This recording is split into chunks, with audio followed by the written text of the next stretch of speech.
When you think of Spain, you probably picture flamenco dancers, tapas, or maybe soccer fans yelling, Gull! In a packed stadium. But here's something you might not know. Spain is also home to some of the weirdest, rarest, and most jaw-dropping birds in Europe. From eagles so powerful they were once king's hunting partners, to vultures that eat bones instead of meat, to magpies with sky-blue wings. Spain's bird life is as wild and colorful as its culture. And the best part, you don't have to trek through endless jungles to see them. Many of these birds soar over castles, wetlands, and even beaches along the Mediterranean. It's like history, nature, and wildlife rolled into one. In this countdown, you'll meet 15 species you won't believe actually exist. Some majestic, some bizarre, and some so rare they survive only in tiny corners of Spain. And trust me, number 15 is a raptor that might just change the way you think about eagles forever. So stick around, hit that like, smash the subscribe, and drop a comment telling me, which Spanish bird would you fly across the Atlantic to see in real life? If we're starting a journey through Spain's bird life, we might as well begin with royalty. Meet the Spanish Imperial Eagle, one of the rarest raptors on Earth and a bird that wears its crown in the skies over Iberia. At first glance, it's commanding. Dark brown plumage, piercing yellow eyes, and bold white patches on its shoulders that look like royal epaulets. With a wingspan of nearly 7 feet, this eagle doesn't just fly, it patrols. Here's the hook. The Spanish Imperial Eagle was once on the brink of extinction. By the 1970s, only about 30 breeding pairs were left in the wild.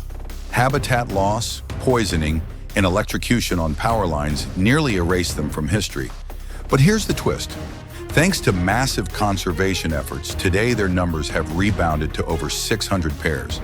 It's one of Europe's greatest comeback stories, proving that even species on the edge can return if people fight for them. Fun fact, this eagle's favorite meal is the European rabbit. When rabbit populations crashed due to disease, the eagles nearly followed. It shows just how tightly predator and prey are connected, and how fragile ecosystems can be. In Spain, locals call it Águila Imperial Ibérica, and it holds deep cultural pride. It's not just a bird, it's a national symbol of resilience and wild heritage. Spotting one circling over Spain's oak woodlands feels like seeing a king inspect his kingdom. And if you ever hear its sharp barking calls echoing across the Dehesa, you know you're in the presence of power. So here's my question for you. If you could witness only one eagle in the wild, would you choose this Iberian royal or the legendary bald eagle of America? Tell me in the comments. I want to know which raptor wins your crown. And next, we'll trade royalty for something far stranger. A vulture that doesn't just eat meat, it eats bones. If the Spanish Imperial Eagle is royalty, then the Lammergeier, better known as the bearded vulture, is the outlaw of the mountains. This bird doesn't just feed on carcasses. It specializes in something way stranger, bones. At first glance, it's a dramatic figure. Rusty orange chest, stained from dust baths in iron-rich soil, long wings stretching over 9 feet, and a black beard of feathers beneath its hooked bill. With its piercing eyes surrounded by fiery red rings, it looks like a villain from a fantasy movie. Here's the hook. While most vultures strip meat, the Lammergeier goes for the leftovers nobody else wants. It picks up bones, flies high into the air, and drops them onto rocks to shatter them. Then it eats the marrow inside, the richest, fattiest food in the animal kingdom. And here's the twist. Up to 70% of this bird's diet is bone. Yes, it eats what other predators throw away. That makes it one of the strangest and most resourceful feeders in the world. Fun fact, the Lammergeier's stomach acid is so strong, it can dissolve bone shards in under 24 hours. Basically, it's walking evidence that nature has its own incinerator. In Spain, these vultures rule the Pyrenees. Seeing one circle above a rocky canyon is unforgettable. Giant wings stretched flat, barely flapping, like a glider built by evolution. For centuries, shepherds feared them, believing Lammergeiers carried off children or livestock. The myths earned them nicknames like bone breaker and devil bird. But in truth, they're harmless to humans and essential for keeping mountain ecosystems clean. So here's my question for you. If you had to survive like a bird, would you rather hunt rabbits like the Imperial Eagle or crunch bones like the bearded vulture? Tell me in the comments. I'm curious which survival strategy you'd choose. And next, we'll meet a smaller scavenger with a white cape and a sharp brain. A vulture so clever, it actually uses tools. From the bone-crunching Lammergeier, let's move to a scavenger with brains. Meet the Egyptian vulture, a bird that proves sometimes brains beat brawn, even in the tough world of vultures. At first glance, it's striking, but unusual. White plumage, black flight feathers, wedge-shaped tail, and a naked yellow face that looks like it's wearing war paint. Not as imposing as a griffon or imperial eagle, but don't underestimate it. Here's the hook. The Egyptian vulture is one of the few birds in the world known to use tools. That's right. This scavenger doesn't just pick at scraps. It smashes ostrich eggs using rocks, dropping or tossing them against the shell until it cracks open the prize inside. And here's the twist. This clever behavior isn't instinct alone. Young vultures actually learn it by watching adults, passing knowledge down like a family secret. That makes them one of the rare examples of cultural learning in birds. Fun fact, in ancient Egypt, this vulture was revered as sacred, even symbolizing motherhood and protection in hieroglyphics. So while some people today might wrinkle their nose at scavengers, entire civilizations once worshipped this bird. In Spain, the Egyptian vulture migrates from Africa each spring, soaring into rocky cliffs and open plains. Its high-pitched calls echo across canyons, and spotting one feels like meeting a traveler that's carried secrets across continents. Sadly, despite their cleverness, these vultures are endangered.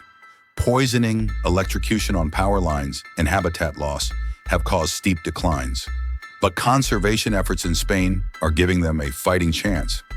Watching an Egyptian vulture pick up a stone and deliberately hammer an egg feels like peeking into the mind of evolution itself. Resourceful, adaptable, and just a little sneaky. So here's my question for you. If you could give one bird a human skill, would you choose brains like the Egyptian vulture or raw power like the Imperial Eagle? Tell me in the comments. I want to see which side wins. And next, we'll leave scavengers behind and head to Spain's wetlands, where a strange, elegant bird with long wings and a forked tail hunts insects in a way that looks more like acrobatics than survival. After clever vultures with tools, let's meet a bird that looks delicate but hunts like a stunt pilot. Introducing the collared Pratincole, a species so odd birdwatchers sometimes argue. Is it a waiter, a swallow, or something in between? At first glance, it's sleek and graceful. Sandy brown body, white belly, long pointed wings, and that striking black and red outline around its mouth, like it's wearing lipstick. But the real show starts when it takes to the air. Here's the hook. Unlike most wading birds that poke around mudflats, the collared Pratincole hunts on the wing. It swoops, dives, and twists like a swallow, snapping up insects midair with lightning precision. Watching one in action feels less like birding and more like watching an air show. And here's the twist. Despite its acrobatics, this bird nests right on the ground, often in open sandy spots where eggs look like pebbles. That means they're at constant risk from predators, livestock, or even human footsteps. Survival here isn't just about speed in the air. It's about camouflage on the ground. Fun fact, the collared Pratincole is sometimes called a glariola, from Latin meaning little gravel bird, because of its habit of laying eggs on stony soil. It's proof that even the most acrobatic flyers start life hidden in plain sight. In Spain, you'll find them around wetlands like Doñana National Park, where flocks skim low over the marshes in golden evening light. Their sharp, swallow-like silhouettes against the sky are a reminder that nature doesn't always fit neatly into categories. Birders love them because they're full of contradictions. A waiter that doesn't wade, a shorebird that hunts like a swallow, a fragile body built for explosive flight. So here's my question for you. Would you rather have the speed and grace of a collared Pratincole or the brute strength of an eagle? Tell me in the comments. I want to know which bird superpower you choose. And next, we'll leave the acrobats behind and head to the sea, where a rare gull with red lipstick and elegant looks survives only in the Mediterranean. From Spain's marshland acrobats, let's head to the coast, where waves crash, fishing boats return at dawn, and one of the rarest gulls in the world rides the sea breeze. Meet the Audouin's gull, a bird that proves not all gulls are French fry thieves at the beach. At first glance, it's elegant and understated. Pale gray wings, white body, and a slender blood-red bill tipped with black and yellow. Its eyes are dark, giving it a serious, almost aristocratic look. Compared to rowdy city gulls, Audouin's looks like the quiet, classy cousin. Here's the hook. This gull is endemic to the Mediterranean. That means if you're not by these shores, you'll probably never see one. For decades, it was one of the world's rarest seabirds, with fewer than 1,000 breeding pairs left. And here's the twist. Thanks to conservation efforts, especially on protected islands in Spain, its population has bounced back to tens of thousands. It's a rare example of a success story in seabird conservation. Fun fact, unlike most gulls that scavenge, Audouin's specializes in catching live fish, often at night. It hovers silently above the waves before plunging down to snatch its prey, more fisherman than dumpster diver. In Spain, you're most likely to see them around the Ebro Delta or Balearic Islands, their colonies clustered on sandy beaches and dunes. When hundreds lift off together, their pale wings gleam like silver against the blue sea. Watching one glide effortlessly over turquoise water feels more like watching an albatross than your average gull. It's grace, refinement, and survival against the odds, all in one bird. So here's my question for you. If you had to spend a day as a seabird, would you rather scavenge like a city gull or fish the Mediterranean in style like Audouin's? Tell me in the comments. I can't wait to see which lifestyle you'd pick. And next, we'll leave the shoreline and head inland, where a small but tough bird sings across rocky hills, carrying the wild spirit of Spain's highlands. After the refined elegance of Audouin's gull, let's shift gears to something smaller, scrappier, and full of character. Meet the Thekla Lark, a little bird of Spain's rocky hills that proves you don't need bright feathers to be fascinating. At first glance, it's not flashy. Brown, streaky plumage that blends perfectly with dry grass and stones. But then you notice the punky little crest on its head, flicking up like a feathered mohawk. It's subtle, but it gives the bird an unmistakable edge. Here's the hook. Thekla larks are expert mimics. Their songs don't just include whistles and trills. They'll copy other birds, sprinkling bits of borrowed tunes into their performance. Imagine a DJ mixing samples into a track. That's this lark on a sunny Spanish hillside. And here's the twist. While they look nearly identical to their close cousin, the crested lark, birders know the Thekla by its shorter bill, chunkier head, and those unique, more varied songs. It's like nature created a remix edition of a bird already on the playlist. Fun fact, the Thekla lark gets its name from Saint Thekla, an early Christian martyr, making it one of the few birds in Europe named after a saint. Not many species carry both rock star vibes and holy branding. In Spain, you'll find them across scrublands, hills, and semi-desert regions, hopping among thorns and rocks in search of seeds and insects. Their camouflage is so good, you often hear their bubbling song long before you actually see one. For birders, spotting a Thekla is a treat, especially if you catch it singing from a rock at sunrise. Crest raised like it's hitting the high notes of a solo performance. So here's my question for you. If you could be a bird singer, would you want original tunes like the Rufous Sibia of Nepal, or a mixed borrowed playlist like the Thekla Lark? Tell me in the comments. I want to hear your choice. And next we'll meet a bird in black and white, a shadowy singer that perches among rocky outcrops and surprises anyone lucky enough to spot it. From the Thekla Lark's DJ remixes, we move to a bird that prefers the darker aesthetic. Meet the black Wheatear, a bird of Spain's rocky cliffs and ruins that looks mysterious, but hides one of the strangest habits in the bird world. At first glance, it's sleek and simple. Jet black body, crisp white rump and tail flashes, and a confident, upright stance. It's not colorful, but in the right light, that glossy black shines like polished obsidian. Here's the hook.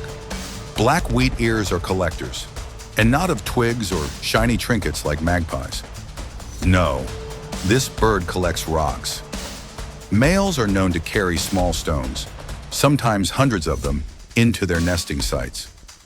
Nobody's entirely sure why, but theories include impressing females, deterring predators, or simply flexing strength. Imagine a bird trying to show off by building the world's tiniest rock museum. And here's the twist.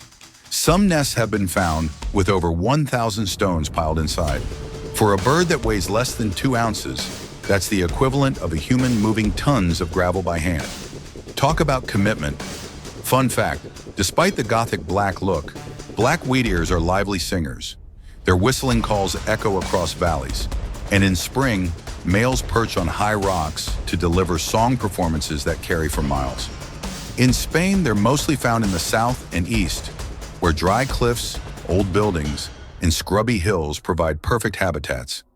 Spotting one standing tall against a ruined castle wall feels like stepping into both history and mythology. Watching that flash of white as it darts from rock to rock is a reminder that beauty doesn't always need color. It can come from mystery and behavior. So here's my question for you. If you were a bird trying to impress a mate, would you choose dancing like the red-capped mannequin or rock hoarding like the black wheatear? Tell me in the comments. I'm curious which display wins your vote. And next we'll head to the wetlands again, where a dark water bird sports bizarre red horns and an attitude to match. From the black wheatear's stone-hoarding antics, we dive into Spain's wetlands, where a bird with a serious attitude swims like it owns the place. Meet the red-knobbed coot, a water bird that looks familiar at first until you notice its weird, crown-like bumps.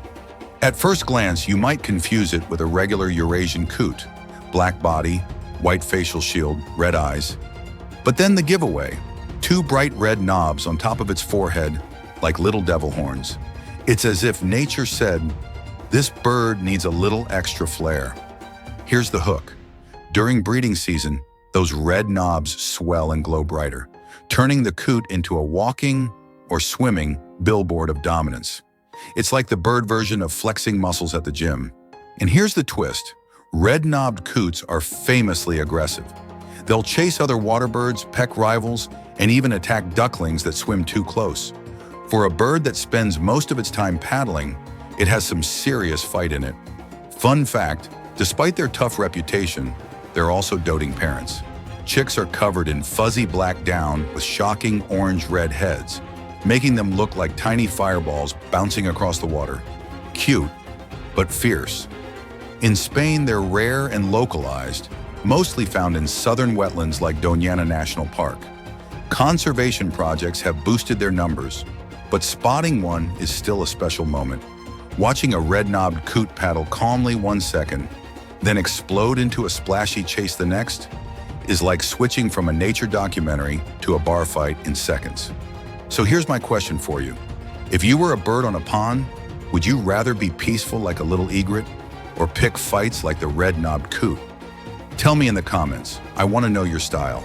And next, we'll soar from wetlands back into the skies, where a small falcon with speed and charm fills Spanish cities with a flash of wings and a dash of history. From the feisty coots of Spain's wetlands, we now look up, way up, where a small falcon zips across the sky like a feathered fighter jet. Meet the lesser kestrel, a bird that proves size doesn't limit speed, style, or skill. At first glance, it's handsome but understated. Males wear bluish-gray heads, rusty backs, and spotted bellies, while females are streaky brown, built for camouflage. But when they're in flight, both sexes show off narrow, pointed wings that scream aerial predator. Here's the hook. Lesser kestrels are insect hunters. Unlike their larger cousins that chase birds or rodents, these falcons specialize in grasshoppers, crickets, and beetles. Watching them hover mid-air, wings beating furiously before swooping down, is like watching a tiny helicopter suddenly transform into a missile. And here's the twist. While they're fierce in the sky, they're surprisingly social on the ground. Lesser kestrels nest in colonies, often in old buildings, castles, and even churches. Imagine stepping into a medieval Spanish village and looking up to see falcons nesting in the stone walls. It's like history and nature blended into one. Fun fact, in ancient times, kestrels were nicknamed wind hovers for their ability to hang perfectly still in the air. It's one of those bird skills that looks like magic until you realize it's pure physics and wing control. Sadly, populations once plummeted due to pesticide use and loss of nesting sites. But conservation efforts in Spain, including nest boxes and protected colonies, have helped numbers recover. Today, seeing them swoop over wheat fields at sunset is one of the joys of Iberian birding. Watching a flock hunt together feels almost playful, like a group of kids chasing grasshoppers. Except here, the grasshoppers don't stand a chance. So here's my question for you. If you had to spend a day as a falcon, would you rather hunt big game like the peregrine, or zip around after bugs like the lesser kestrel? Tell me in the comments. I'm curious which hunting style you'd pick. And next, we'll leave the high skies for a splash of color and mischief, because Spain's forests hold a jay that looks like it raided an artist's paint box. From the kestrel's high-speed dives, we move into Spain's woodlands, where a bird of many colors hops through the trees like a feathered prankster. Meet the Eurasian Jay, a bird that looks refined but acts like the mischief maker of the forest. At first glance, it's beautiful. Soft pinkish-brown body, bold black mustache stripe, and most famously, electric blue patches on the wings patterned with black bars. Catch one in sunlight, and those blue feathers gleam like sapphires. Here's the hook. Eurasian jays aren't just pretty, they're clever. These birds are part of the crow family, meaning they've got brains to match their feathers. They're expert mimics, often copying the calls of hawks to scare smaller birds away from food. Yes, you could call them feathered tricksters. And here's the twist. Jays are nature's accidental gardeners. They stash thousands of acorns each autumn, burying them in the ground to eat later. But they forget a good chunk of their hiding spots, which sprout into new oak trees. In other words, Spain's forests owe a lot to these forgetful little pranksters. Fun fact, a single jay can hide up to 5,000 acorns in one season. Imagine keeping track of that without a notebook. Their memory is good, but not perfect. And that imperfection literally grows forests. In Spain, you'll hear their harsh screeches echoing through oak groves long before you see them. Then with a flash of blue, one darts across your path, carrying an acorn in its beak like a thief caught mid-heist. For birders, Eurasian jays are a reminder that intelligence in the wild comes in many forms. Sometimes it's strategy, sometimes it's deception, and sometimes it's just planting trees by accident. So here's my question for you. If you could have one bird's superpower, would you choose the jay's memory and mimicry, or the kestrel's aerial acrobatics? Tell me in the comments. I want to see which side you're on.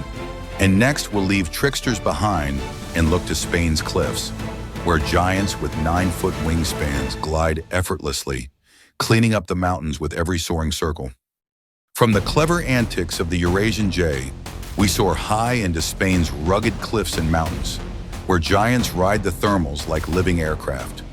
Meet the Griffon Vulture, one of Europe's largest birds and a true master of the skies. At first glance, it's imposing. Massive brown body, pale head, long wings stretching nearly 9 feet, and a hooked beak built for tearing flesh. Perched on a cliff edge, it looks more like a relic from prehistoric times than a modern bird. Here's the hook. Griffon vultures are nature's cleanup crew on an epic scale. They gather in groups of dozens, sometimes hundreds, circling patiently until one spots a carcass. Then the whole squad descends, wings flapping like a thunderstorm, and within minutes, a dead animal is reduced to bones. And here's the twist. Far from being grim, this service keeps ecosystems healthy.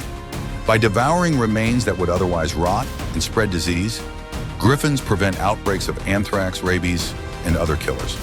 In other words, what looks terrifying is actually life-saving. Fun fact, vultures have incredible eyesight. A griffon soaring at 3,000 feet can spot a meal miles away, long before a predator on the ground even knows it's there. In Spain, Griffon vultures thrive in places like the Pyrenees and the cliffs of Montfrag National Park. Seeing dozens spiraling upward in a vortex is a spectacle no traveler forgets. It feels like the sky itself has come alive. Despite their size, griffons are graceful flyers, riding warm-up drafts for hours without a single wing beat. That mix of power and elegance has made them icons of Europe's wild skies. So here's my question for you. If you had to choose between looking scary but being essential, like the Griffon Vulture, or looking cute but being forgetful, like the Jay, what would you pick? Drop your answer in the comments. I'm curious who sides with the giants. And next, we'll leave the soaring titans and head back into the high mountains, where a small, secretive bird sings among the snow and stones. After the mighty Griffon Vulture soaring over cliffs, we shrink things down to a quieter but equally fascinating bird of Spain's high mountains, the Alpine Accentor. It may not have a 9-foot wingspan, but what it lacks in size, it makes up for in survival skills. At first glance, it looks modest. Gray head, chestnut flanks streaked with white, and a sharp little bill made for picking insects out of crevices. Nothing too flashy, right? But don't let appearances fool you. This bird thrives where few others can. Here's the hook. Alpine Accentors live above the tree line, often at 6,500 feet or higher, where thin air, cold winds, and snow dominate the landscape. While other birds head south or downslope, the Accentor toughs it out among rocks and alpine meadows. And here's the twist. Unlike many birds, Alpine Accentors have a surprisingly relaxed social life. They often form loose flocks and even share territories. In fact, their mating system is famously complex. Pairs aren't always exclusive, and multiple males may help raise the same brood. It's nature's version of breaking the rules. Fun fact, their song is soft and melodious, a contrast to the harsh conditions they live in. Hearing that sweet whistle carried on icy mountain winds feels like a hidden gift to hikers and climbers. In Spain, they're best spotted in the Pyrenees or Sierra Nevada, often hopping along scree slopes or darting between patches of alpine grass. They feed on insects in summer but switch to seeds in winter, making the most of whatever the harsh environment offers. For birders, the Alpine Accentor represents resilience, proof that beauty and song can survive in the toughest places. So here's my question for you. If you had to live in extreme conditions, would you rather be a giant soaring griffon or a small but hardy Accentor singing through the snow? Tell me in the comments. I'd love to hear your choice. And next, we'll trade subtle mountain singers for pure tropical flair. Because Spain's skies light up each summer with one of the most colorful insect hunters in the world. From the muted tones of the Alpine Accentor, we now hit the color switch. Big time. Meet the European bee eater, a bird so vibrant it looks like it flew out of a painter's palette and into Spain's summer skies. At first glance, it's a showstopper. Chestnut crown, golden back, turquoise belly, emerald wings, and a black mask across its eyes. When sunlight hits, it shimmers like a living rainbow. Here's the hook. As the name suggests, bee eaters actually eat bees and wasps. But don't worry, they have a trick. They catch them mid-flight, slam them against a branch to remove the stinger, and then gulp them down whole. Yes, it's dinner with a little violence on the side. And here's the twist. Despite specializing in stinging insects, bee eaters are adored by birdwatchers for their aerial skills. They twist, dive, and swoop with precision, turning the act of catching bugs into a graceful air show. Fun fact, European bee eaters are long-distance migrants. They winter in Africa and return to Spain in spring, often nesting in colonies along sandy riverbanks where they dig long tunnels to raise their young. Each tunnel can be over 6 feet deep, like a little underground condo. In Spain, their calls, rolling liquid proop notes, echo over fields and rivers in summer. Hearing it is like a seasonal announcement. The warm months have arrived. Watching a flock of bee eaters against a bright blue sky is unforgettable. It's color, music, and motion all at once. So here's my question for you.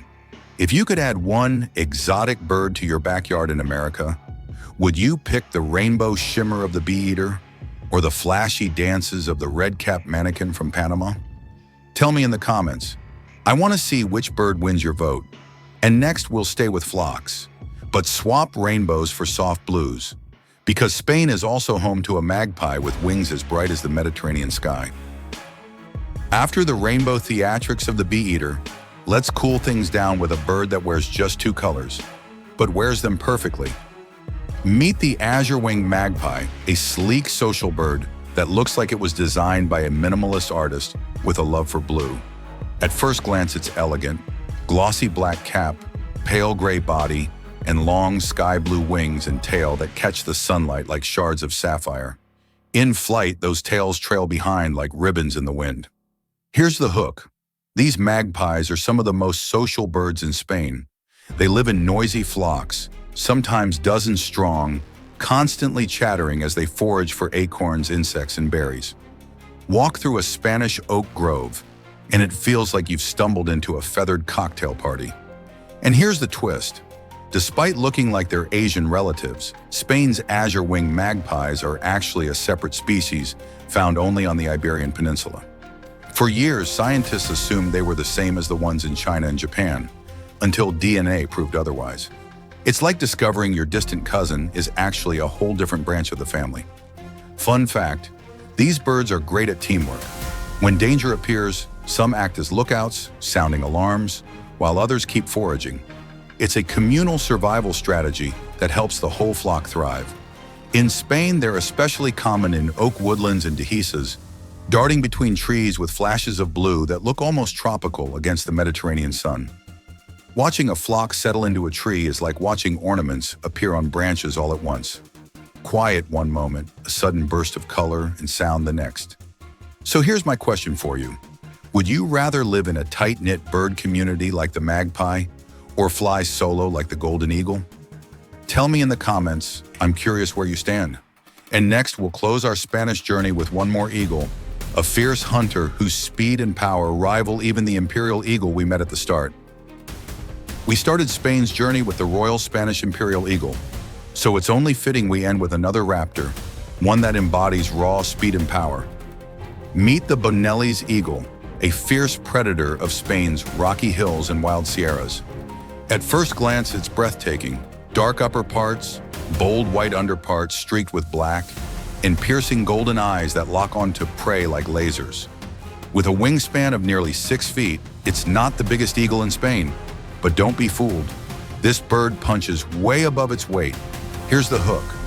Bonelli's eagles are ambush artists. They specialize in surprise attacks, diving suddenly from cliffs or tree lines to snatch rabbits, partridges, or even other birds of prey.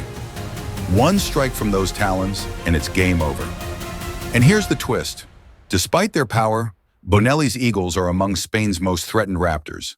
Habitat loss, electrocution on power lines, and persecution have shrunk their numbers dramatically. Today, conservation programs are racing to protect nesting territories and restore populations. Fun fact, Bonelli's eagles are incredibly loyal to their territories. Pairs often return to the same nest site year after year, repairing and expanding it until it becomes a massive, stick-built fortress on a cliff face. In Spain, spotting one is a highlight for any birder. Watching it soar across rugged landscapes like Extremadura or the Sierras feels like seeing a gladiator step into the arena. Silent, focused, unstoppable. And just when you think it's gliding peacefully, it folds its wings and plummets toward the ground in a blur of feathers and fury. It's one of nature's purest displays of speed and strength. So here's my question for you. If you had to choose one eagle to symbolize power, would you go with the Imperial Eagle's majesty or the Bonelli's eagle's raw ferocity? Tell me in the comments. I want to see which raptor takes the crown. And with that, our tour of Spain's strangest, rarest, and most unforgettable birds comes to a close. Hey, before you go, hit that like, subscribe, and drop a comment. Which Spanish bird completely blew your mind today? From the Spanish Imperial Eagle's royal presence to the Lammergeier's bone-crunching diet, the tool-using Egyptian vulture, the rainbow flash of the European bee-eater, and the fierce strikes of Bonelli's eagle, Spain is more than flamenco, tapas, and castles. It's a country where skies are alive with some of the strangest, smartest, and most spectacular birds in Europe. Some of them save ecosystems. Some of them rewrite the rules of survival. And all of them remind us why protecting wild places matters. Because without cliffs, wetlands, and oak forests, these winged wonders could vanish and take their stories with them. So keep looking up. Because in Spain, the sky isn't just a backdrop, it's a stage. and the show is unforgettable. And don't miss the next episode. We're heading to another corner of the world where birds aren't just strange, they're legendary.